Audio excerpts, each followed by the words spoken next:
Intellectuals and Race, quote, "The era of multiculturalism might be considered an extension of the liberal era, but it has evolved its own characteristics. Multiculturalism is an insistence that the particular cultures found among less fortunate groups are not to be blamed for disparities in income or education or crime rates, but are on net positive." Yes. Close quote. Explain that.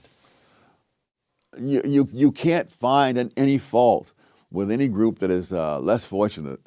There are no behaviors that they need to change in order to advance. Society needs to accept them as they are. In other words, the causes are to remain the same, but the effects are to change. And if the effects don't change, then it's society's fault. So, for example, there was a period, I'm trying to remember now, I believe it was in the mid-70s, when substandard English began to become viewed as a discipline of its own within linguistic studies and so forth. And for all I know, it was all perfectly legitimate that certain speech patterns would be traced back to various regions in Africa and so forth. And this is a language of its own. It has its own validity. But your argument would be, I don't really care what its validity is. It's holding people back. It's preventing them from participating in the wider society. Is that right? Absolutely. And also, none of these things went back to Africa. Oh, is that so? No. You can, yes, they did not go back to Africa. If you look at the peach, for example, using the word axe for ask and stuff like that, all of that goes back to the South. And it goes back to the parts of Britain from which white Southerners came. So if you trace calling hog entrails chitlins, that was in a certain section of Britain, the section from which whites moved into the South, and they were known as rednecks and crackers in Britain in centuries past before they ever set foot in the South. So the whole thing is as phony as the $3 bill.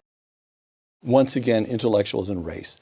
The key word among advocates of multiculturalism became diversity. Yes. Sweeping claims for the benefits of demographic and cultural diversity have prevailed without a speck of evidence being asked for or given. Name a few institutions in which diversity is championed without evidence. Gosh, the question would be, name one where that isn't the case. I would say the whole Ivy League, Stanford, Berkeley. Corporate America? Yes. It's really miraculous almost.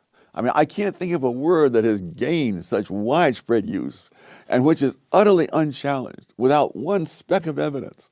If you look at societies that are diverse, they have all they can do to avoid mutual bloodshed.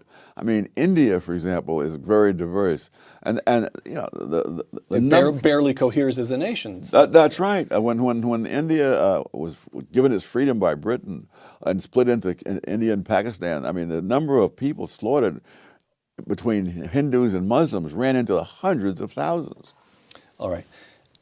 So this brings us to affirmative action, of course, and let's take a look at the 2003 Supreme Court case, Grutter versus Bollinger, in which the Supreme Court upheld the affirmative action admissions policy of the University of Michigan Law School. Writing for the majority, Justice Sandra Day O'Connor, the Constitution, quote, does not prohibit the tailored use of race in admissions decisions to further a compelling interest in obtaining the educational benefits that flow from a diverse student body, close quote. That's pretty high sounding. What's wrong with that? It would have been nice if she could produce one speck of evidence for it. Doesn't it feel intuitively correct, though? No. That you put students together with other students of different backgrounds? Let's assume for the sake of argument that it is intuitively accepted. That doesn't relieve you from having to look at the evidence to find out if that's true. One of the things that when I was going around, when I was taking my kids around to pick colleges, I would go into the lunchroom at lunchtime and look around. And if I found that all the black kids were at one table and all the white kids were at a different table, I knew what the atmosphere was at that school. I went to school in the 50s. I never saw that. So that you say what the benefits are going to be, and then you come along and test it. You don't just say, that sounds so wonderful and there's no need to go any further. And if you look at what has happened in these places, you find that the polarization is far greater after these policies are followed than there were before. Intellectuals and race. Quote, a growing body of empirical data shows that black students mismatched with the colleges or universities they attend fail or drop out more often than other students. The problem is not that these black students are unqualified. The problem is that they are mismatched with the college or university that has admitted them for the sake of, quote, diversity. Yeah. Now, what do you mean by mismatched? Well, I'll give a simple example. When I was teaching at Cornell back in the 60s, the average SAT score of black students at Cornell was at the 75th percentile. The average SAT for the white students in liberal arts was at the 99th percentile. We all taught to the students who were at the 99th percentile. Students who were at the 75th percentile had a hard time trying to keep up. They didn't have the reading speed, they didn't have the mathematical facility, and so on. Had these very same students gone to some place where the other students were at the 75th percentile, they'd have had no problem. Half the black students at Cornell at that time were on academic probation. It was even worse at MIT. The average black student, when a study was done some years ago at MIT, scored in the top 10% nationwide in math. They scored in the bottom 10% at MIT. So the point is, there are a lot of very good schools in America where they could have gone and been right in the swim yes. of elite institutions, yes. just not at MIT. That's right. All right. So we've established in Intellectuals and Race, the progressives are obviously culpable. They were racists. They were straightforward racists. Under Woodrow Wilson, you make the point, it was under Woodrow Wilson that certain agencies in the federal government first begin to enforce segregation. Yes, in Washington. So culpability on the part of the progressives. You've just told us that the liberals, by enunciating their views, insisting on them in public again and again and again, set up a kind of intellectual culture that made things worse, yes. not better. Again, they're at fault. And now you're saying that multiculturalists, if only this example of bringing kids into institutions for which they're ill-qualified, you take bright, hardworking, otherwise perfectly well-qualified students and put them in the wrong institution, and you set them back in life. Yes. And they're culpable as well. They ought to know better. Yes. Intellectuals and Race, quote, the intelligentsia pay no price for being wrong. I think that's the secret of their influence. How's that? If you come up with a lot of wrong ideas and pay a price for it, you're forced to think about it and to change your ways or else get eliminated. But there's no such test. The only test for most intellectuals is whether other intellectuals go along with them. And if they all have a wrong idea, then it becomes invincible. Tom, you're coming pretty close to saying intellectuals aren't very smart. They are very smart in very limited areas. And they don't realize that it's the limited areas. That's the problem. I mean, chess grandmasters are very smart. I mean, if you can stand there blindfolded and play 3 different players without looking at the board and beat them, you're pretty smart. So your argument would be that at an elite institution, the folks in the physics department are really good physicists. Mm-hmm. And the folks in the English department know everything there is to know about Shakespeare and Milton. But there's no reason to suppose at all that they've done any work in or studied the evidence on affirmative action or any of the other policies by which they attempt to deal with racial problems in this country. And yet they all, somehow or other, believe the same things about it. Yes. Okay. This is all very disconcerting, Tom, you know.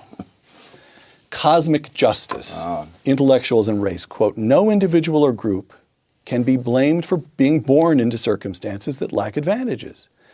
But neither can society be automatically assumed to be either the cause or the cure for such disparities. Yeah. Close quote.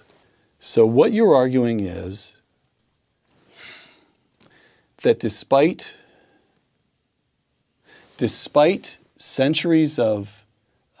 centuries of slavery, I'm talking now about the African American experience in this country, slavery ends, you've got decades of Jim Crow. You've got policies that have created substandard conditions in one inner city in America after another to this day.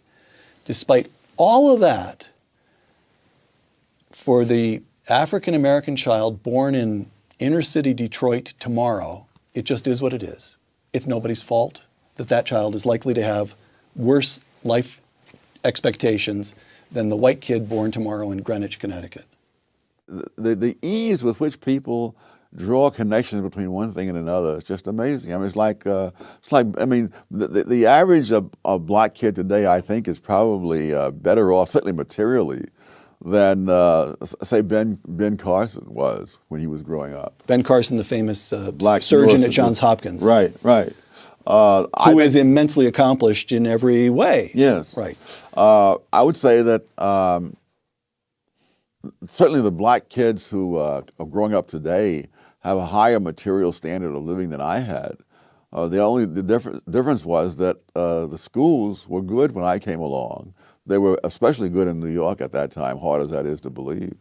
But the kids who grew up in that same place where I lived, they will not get that same education.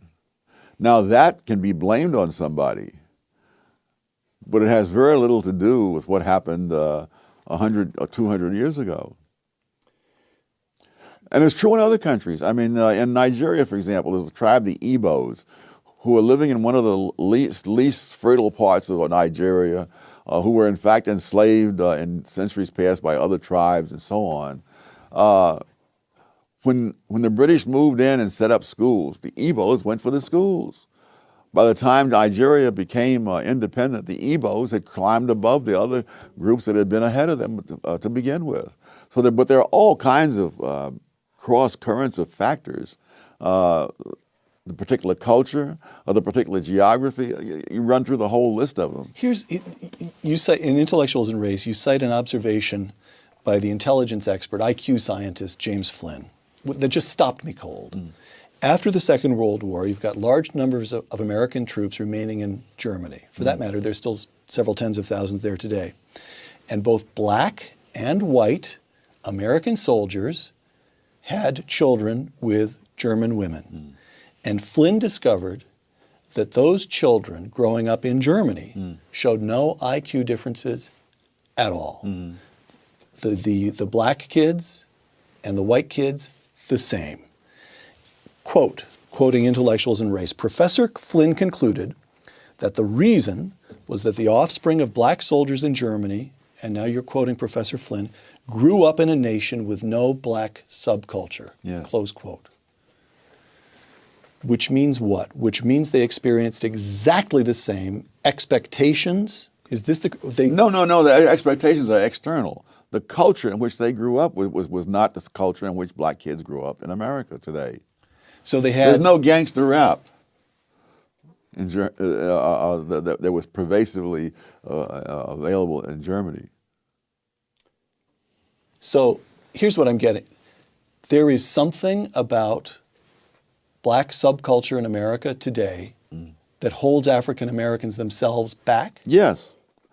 In fact, I went into this in a previous book on which about black rednecks and white liberals, because that same subculture. Let's talk about two of your books here. Go ahead. Because that very same subculture held whites in the South back as well. That in the time this mental testing in the First World War turned up, among other things, the fact that whites from various 4 or 5 southern states scored lower on the mental test than blacks from 4 or 5 northern states. And so it really was a question of the subculture that was there, which was a handicap to both.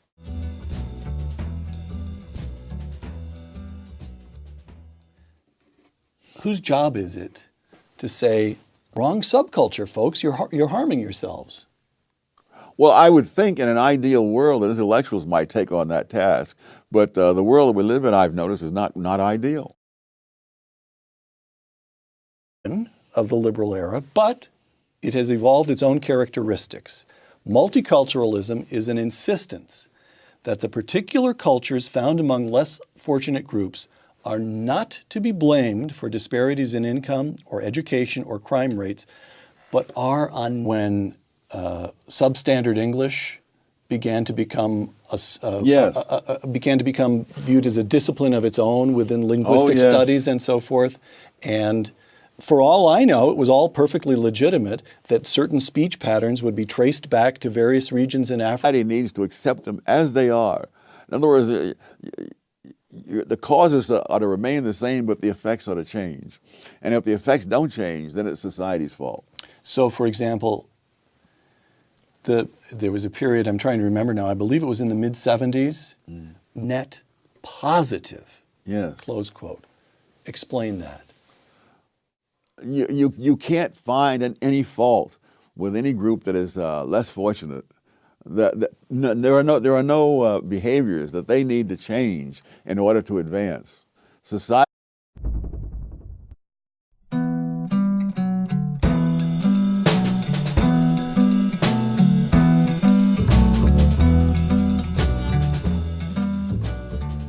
Intellectuals and race, quote, "The era of multiculturalism might be considered an extension